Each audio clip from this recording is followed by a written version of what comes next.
This episode is brought to you by Prime Video. In the small town of Holland, Michigan, nothing is ever what it seems. Behind the tulip festivals and pretty houses lay dark secrets that threaten to tear a marriage apart. Nicole Kidman stars in this darkly twisted thriller about a wife and mother whose quest to uncover her husband's secrets may get her more than she bargained for. Holland, streaming on Prime Video, March 27th. Last week was our first playoff game, and my plaque psoriasis was so itchy under all my gear. Sometimes just thinking about scratching could take me out of the moment. And then my doctor told me I could get clearer skin with a pill called Otezla. Otezla apremilast is a prescription medicine used to treat adult patients with plaque psoriasis for whom phototherapy or systemic therapy is appropriate. Otezla can help you get clearer skin after just 4 months. Okay, ready for the next game. Talking to my doctor about a pill was a total game changer. Don't use Otezla if you're allergic to it. Get medical help right away if you have trouble breathing or swallowing, swelling of the face, lips, tongue, throat, or arms. Severe diarrhea, nausea or vomiting, depression, suicidal thoughts, or weight loss can happen. Tell your doctor if any of these occur and if you have a history of depression or suicidal thoughts. Live in the moment. Ask your doctor about Otezla. Call 1-8444-OTEZLA or visit Otezla.com for prescribing info about cost, and more.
Magnus of Chartrulean.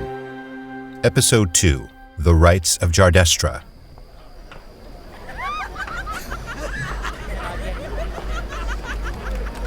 Chartrulean climbed the steps to the capital and entered the grand foyer. He was engulfed by a cloud of scented vapor.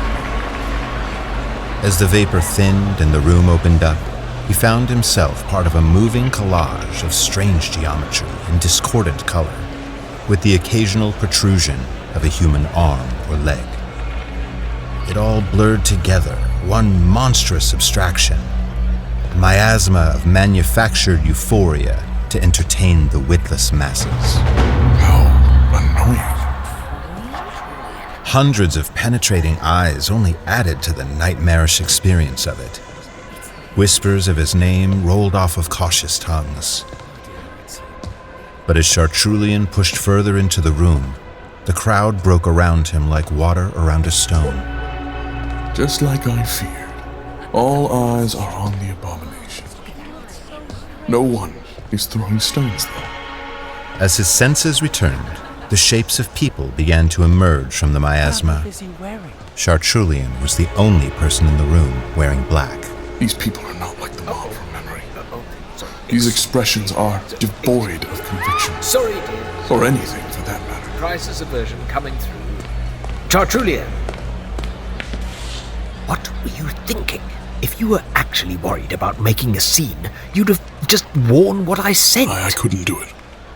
I see that that's not the case for you. Don't make fun. This hat was expensive. This was a mistake. It's fine.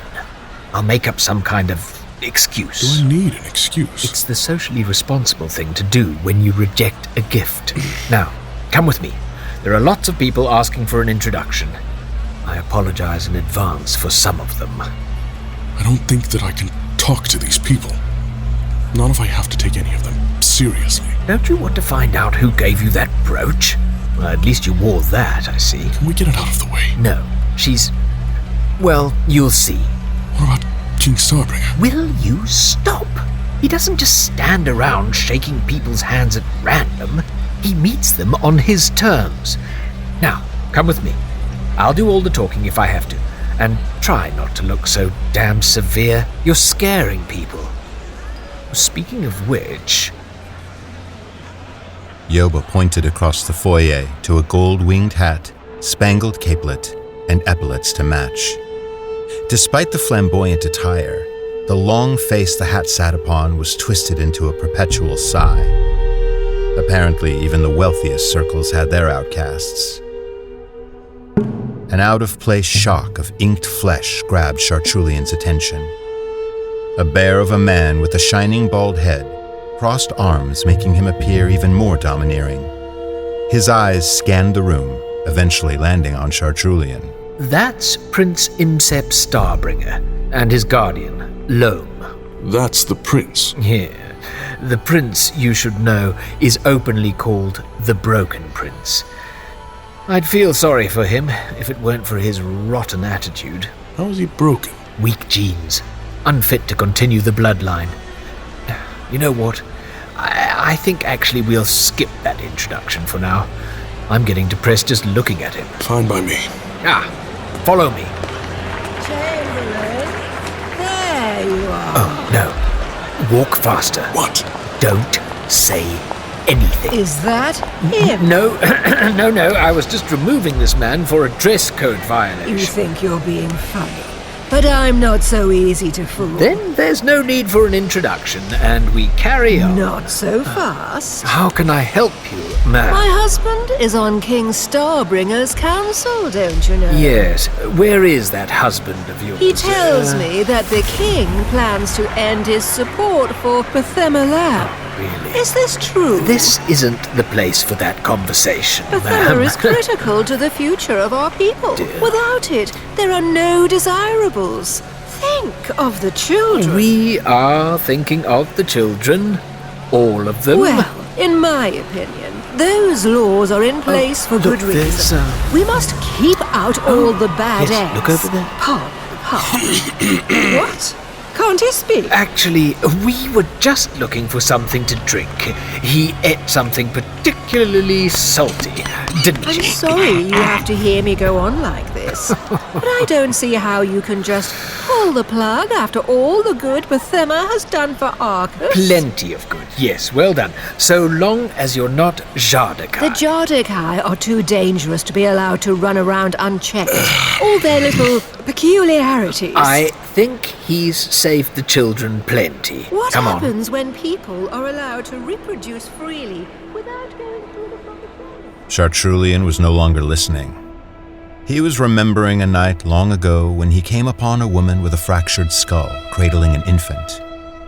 The woman died right there at his feet, begging him to save the boy from those who hunted them. Chartrulean had the boy taken in secret to Idrica, where he was raised in the seminary. In Simitu, the boy would have been labeled a fugitive. His only crime was being born Jhardoestra. All the paladins, from watching their families be torn apart to having been handed out of Pythema's back door, their pasts are tragic. This woman sees them as dangerous, while it's bigotry like hers that presents the real danger. As I was saying... Pytra. Please excuse us, ma'am. We do need to go and say hello to these lovely ladies. I am leaving. No, you're not. Chamberlain. This is Pytra and Vetra. They operate a hydroponics farm on one of the elevators nearest Astraeus. They wanted to meet their neighbor. Well, relatively speaking. This must be Chartrulean. A man of fashion. What a bold statement with the black. Why didn't you warn us he's so roguishly handsome? And a bachelor. Our facilities may be separated by miles on the ground, but we feel so close to you up in the sky. We've enjoyed watching your work from afar. The 9 are stunning.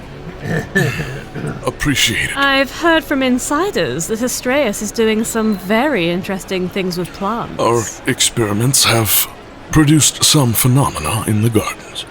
Anything that can help with the food shortages? Not conclusively, but very promising. Maybe we can get a little tour one of these days. We're a closed facility.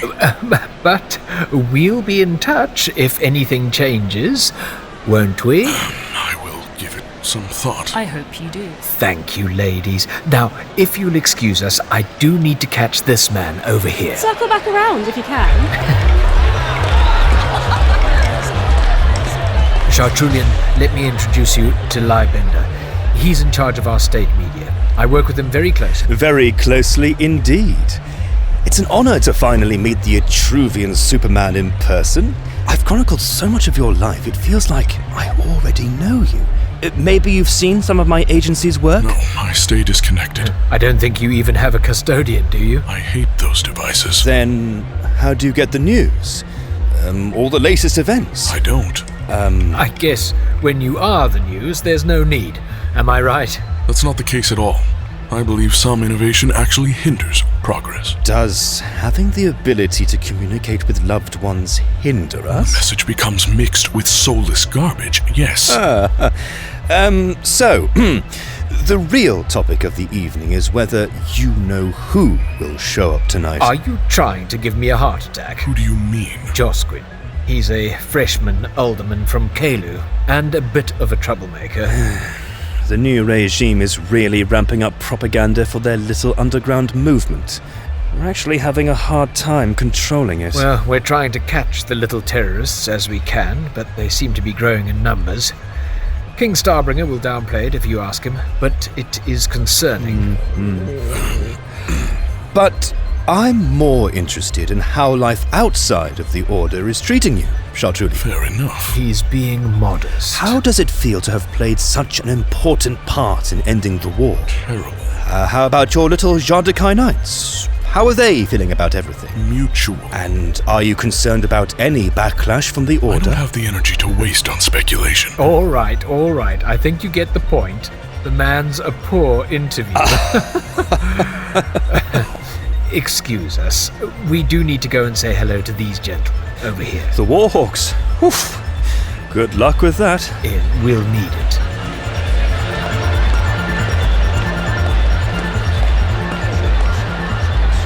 Now, these men are major stakeholders in Simitu's defense sector. They're worried you're going to put everyone else out of business. I am very aware. Just try to tone down the cynicism. They're very... well, you'll see.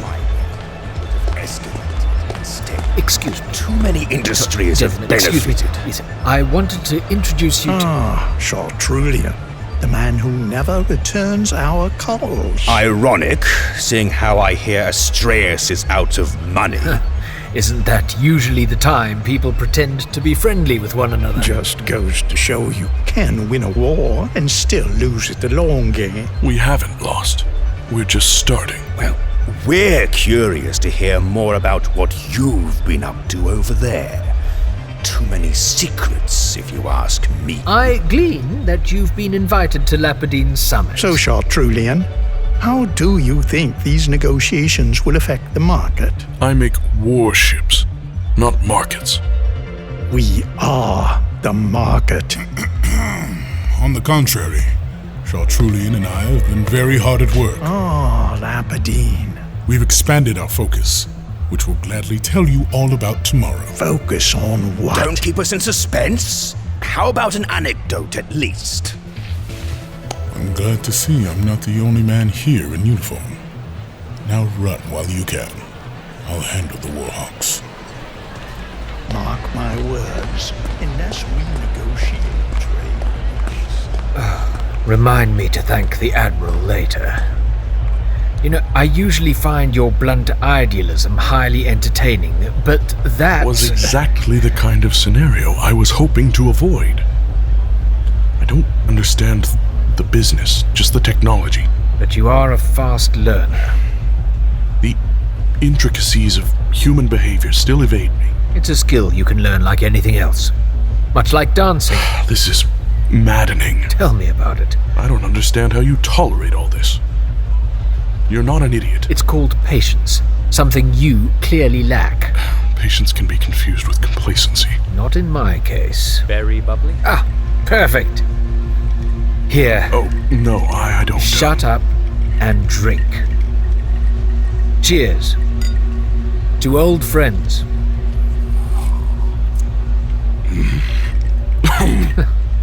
Let's face it. We never really were the best of friends. You're as strange to me as that thing on your head. Well, your jokes are improving. What's wrong? The Rau Ambassadors are here with their escort. Excuse me. You're leaving me by myself. I can't be your chaperone. I have work to do. Don't leave.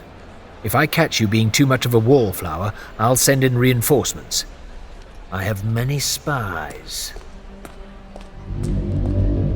A break in the crowd gave Chartrulean a clear view of the 3 Rau Ambassadors. They were unmistakable. Not because they were encircled by Arcasian guards, but because 2 of them towered over everyone by at least a full head's height. Brightly colored hair was styled using some kind of heavy grease, making it appear helmet-like. Their faces were human, but were long and sallow, with small, jagged features. Their thin bodies were draped in tapestry-like robes and long feathered capes in hues of dark, translucent blues and greens, and they stood hunched over with the mannerisms of old men of poor health. The 3rd ambassador was a withered version of the others, but with the same sharp features.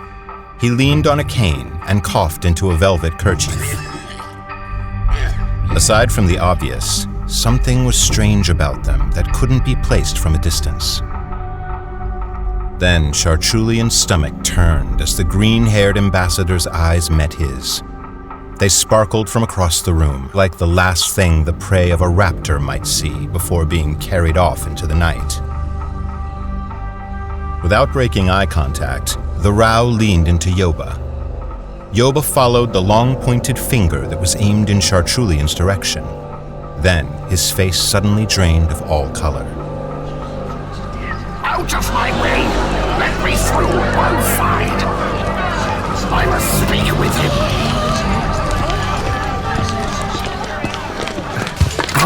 God, it's all right, it's all right. I only wanted to shake the hand of the man who, with a mere 9 ships, displayed more destructive power than a third of our armada. Chartrulean, the shipbuilder. I only have respect. Respect? Ambassadors Stretch and Sidar, Grobian, let me introduce you to Chartrulean. I lament the loss of life my work has brought upon you and your people. No need for all that. We have resolved that with great loss comes great opportunity. We look forward to mutually beneficial interplanetary cooperation. There is much we can learn from one another. The banquet is about to start. Take the ambassadors to their seats when it's time. I have to go and check on something. Yes, Chamberlain. Must you really? I'm sorry. We were so sad to learn that the tour of Azurea was not on the agenda. You owe us at least that much, or are Rau lives not price enough to pay? Seeing that you care so much. I will look into it. You could come work for us. Obviously, you're not being well rewarded. Judging from your plain clothes. I assure you that I am living below my means, but I appreciate the offer. Oh, that's right. They said that you are a religious man. Religious? Is that why you look so sullen? Even if that were the case, there would be no reason to look sullen about it. It was Jhardoestra itself that defeated you.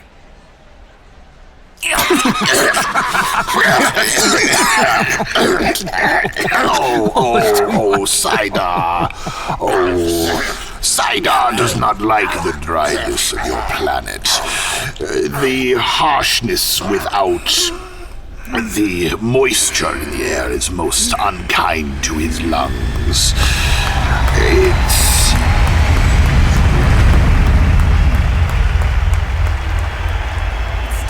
It's about time. Ambassadors, right this way, please.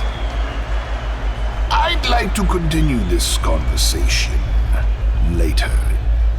Until then, shipbuilder.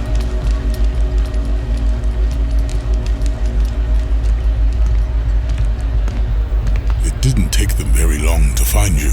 Should I be worried? Your work is probably of utmost importance to them, seeing that it's the only thing keeping them in check. Well, I think I've had enough diplomacy for one evening. Please give Yoba my thanks. Not so fast. I've been told not to let you leave. Traitor. Chartrulean, over here. Yoba waved Chartrulean over to a large semicircular table. A long, narrow platform cut the room in half and ended near its center. 3 empty seats waited there, presumably for the Starbringer family. His seat was a little more than halfway up one side of the ark. The seat to his right was still empty, and the man occupying this space to his left was making a concentrated effort not to acknowledge him, which Chartrulean had no problem with. The Rau Ambassadors were seated almost directly across the room. Dreschen was still glaring obsessively. Lords and ladies, His Royal Majesty King Starbringer and Prince Imsep.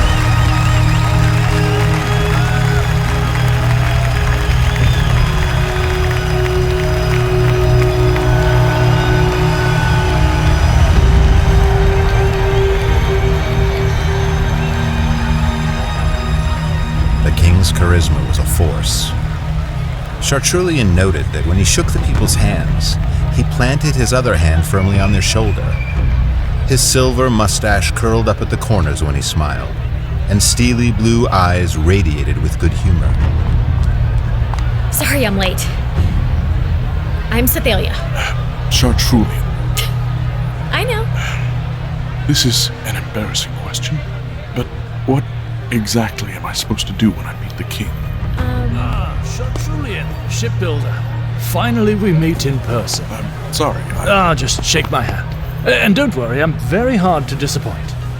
Speaking of which, Yoba told me that the suit we picked out for you was a bad fit.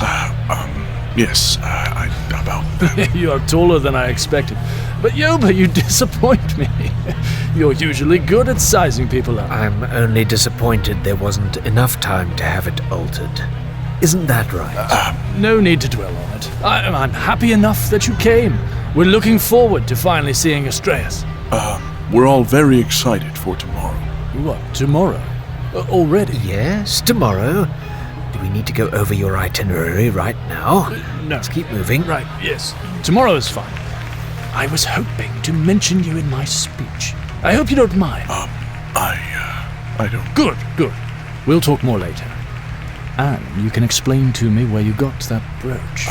Maybe later. Cythaelia. Your Majesty. Is my daughter about ready? She is, sir. She looks like a goddess herself. Good to hear. Cythaelia, make sure that our star shipbuilder is comfortable, won't you? Oh, I will. I take it you're one of Yoba's spies. A spy, but not Yoba's. Fantastic. Is he all right? Oh. Do we have to talk? Are you always rude? I don't do idle chatter. Anyways, I think they're unnerving. If I agree with you, can we then stand here in silence?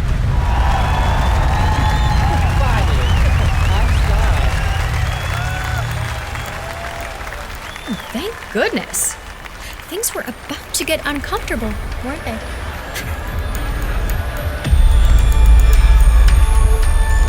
Performers spilled onto the stage in costumes draped in shimmering silver, dancing and tumbling in a brilliant display of agility. Others carried larger-than-life effigies of the mystic saints on long poles. It took a moment before Chartrulean realized what he was seeing. It was a condensed story of Arcus, the first men, the mystics, the fertile era full of grazing beasts, the blight, the war, and the journey to the stars. Lords and ladies, Her Royal Highness, Princess Sophrosyne Starbringer. A small figure stepped out onto the stage wearing a gown that shimmered so intensely in the spotlight that it was almost blinding. Suspended above her head was the unmoving face of the goddess Jhardoestra, her face twisted and frozen in eternal anguish. The princess was hidden behind a curtain of silk, which streamed down from Jhardoestra's eerie, pupilless eyes. She carried a scepter across her forearm. On the tip was a familiar emblem, 2 moons orbiting a blue stone. Sophrosyne was followed by a parade of servers, dancing with trays of decadent foods and casks of wine. Sophrosyne flourished her baton as each dish was presented, and the crowd oohed and awed on command, seemingly unaware of the sheer obscenity of procuring so much food in the midst of a global crisis. Cythaelia must have mistaken Chartrulean's disgust for wonder. Have you never been to a banquet like this before? Is it strange to you that I haven't? Let me explain.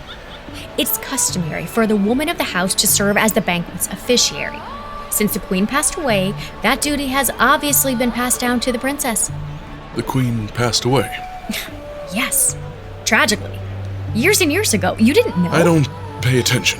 So the princess plays a part of the goddess Jhardoestra.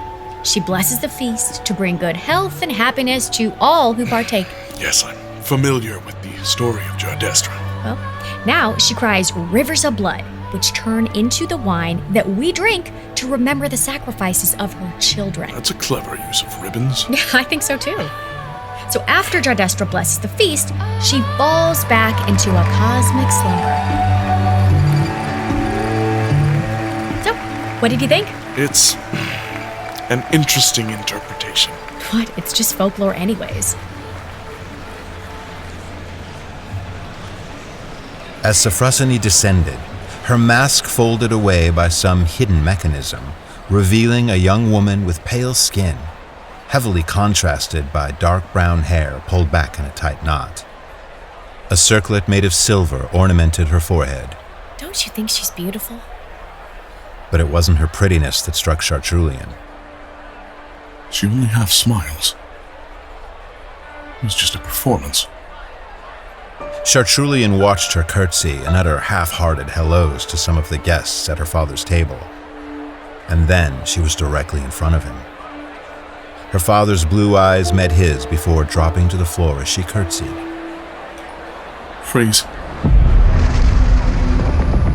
The room vanished beneath a tidal wave of swirling black mist.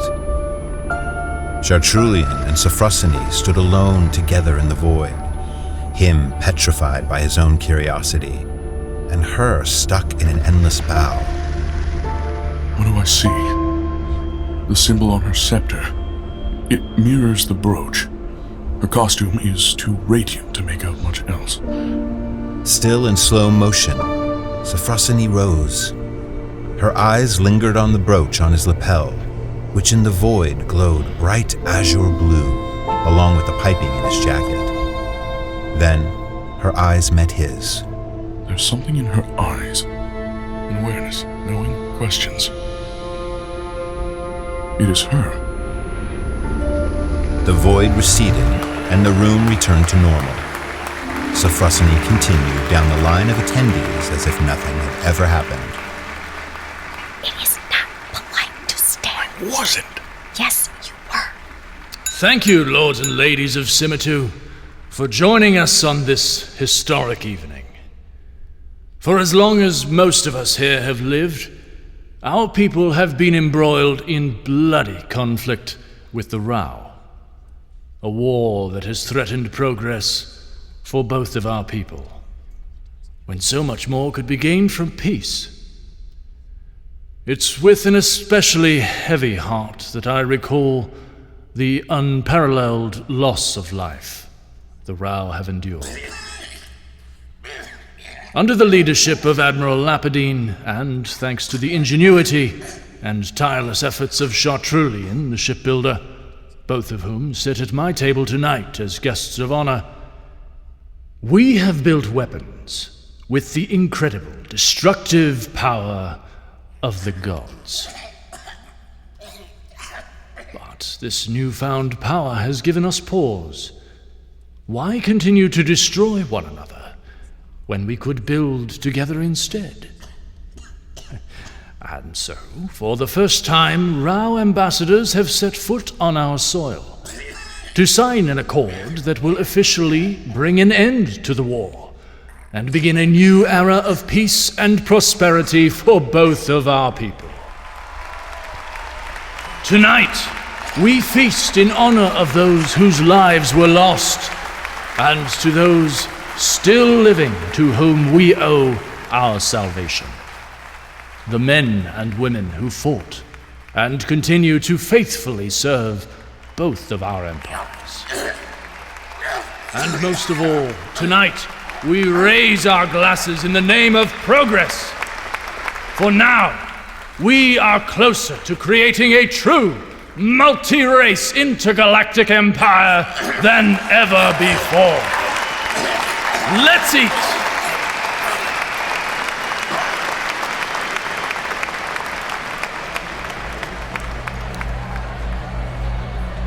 You should eat. You look hungry. I do? It glowed blue. Excuse me? Yeah, the brooch, it really glowed blue. And your suit. It was just for an instant earlier, but I saw it. And what significance would it have to you if it did? I can't tell you. I don't have any patience for games. It's not a game. It could be very important. Well, do you know who gave it to me? Yes. Will you return it to them for me? Why? I suddenly suspect it's more trouble than it's worth. How do you mean? This whole evening is a disgusting charade. Now, wait a minute. Here, take it. I can't. If you won't return it for me, then we've reached an impasse and have nothing else to discuss. You're right.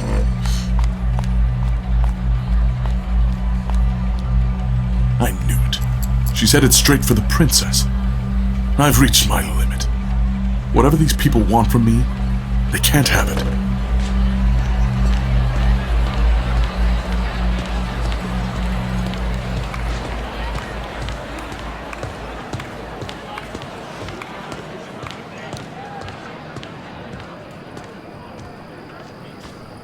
Made a wrong turn. If I didn't know any better, I'd think you were trying to escape, shipbuilder. Princess Sophrosyne. I'm sorry, You really have somewhere else you need to be, don't you? Not exactly, but I've definitely attracted enough attention here tonight. You'd just leave me here to put up with all these people? Well, I'm a little out of my element. You have the social advantage. I guess. Ugh. I wasn't expecting this to be so hard. I beg your pardon? I really don't like how this world is changing. But there used to be a time when everybody made sense. Now they're all just fat and lazy. This world was never perfect, Princess. I'm so sorry. You probably think I'm ridiculous. Why should you care what I think? Because you're nothing like these people. You're, I don't know, better. What makes me better in your eyes? It's so obvious. You're the one who's trying to escape. But there is something about you that scares me. Maybe it's just knowing that you're not entirely human. I see. You fear things you don't understand. I don't know. Maybe I understand you a little. I highly doubt that. Okay. By the way, you shouldn't torment my friend. I'm sorry, Princess, but the torment is mine. I'm not someone you can belittle. Aw, of course you aren't. How do we reconcile this? By letting me return this to you. Ah, I see Yoba gave you my brooch.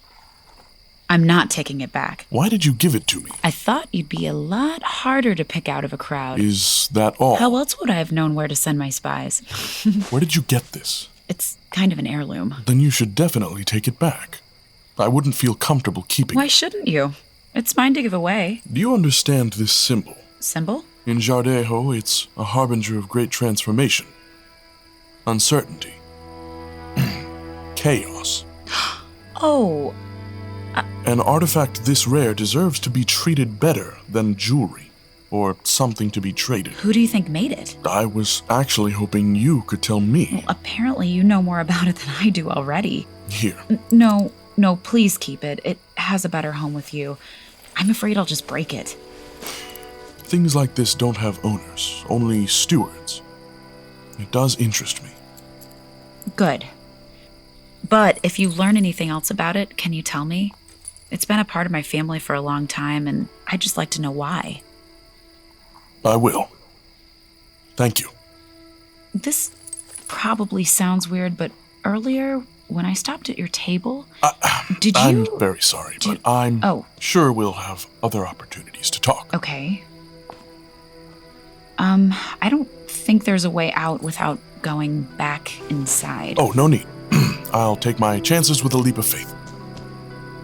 Good night, Princess. In one fluid motion, Chartrulean hoisted himself up and over the balustrade and disappeared into the night.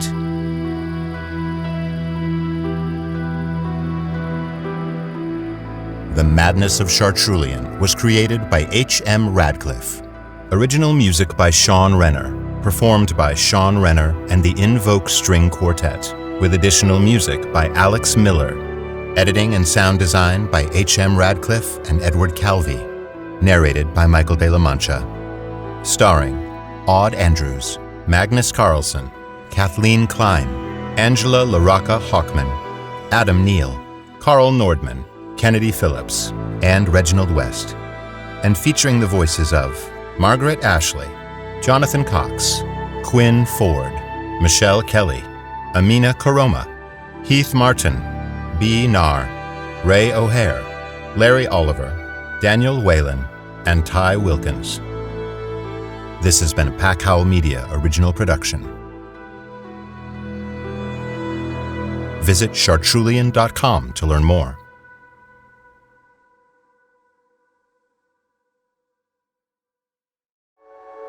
If you're a fan of immersive audio fiction, you won't want to miss out on these shows from Pack Howl Media. The Madness of Chartrulean. Will this world accept my vision of the future? Or is all of this a mistake? The Nebulous Saga. You killed my family. They killed mine. And for 10 years, I've been making the Alliance pay. Tales for Howling at the Full Moon. It is not my worth that brings me here. It is my calling. Another day, another chosen one. To learn more about our shows and find out how to support independent creators, visit packhowlmedia.com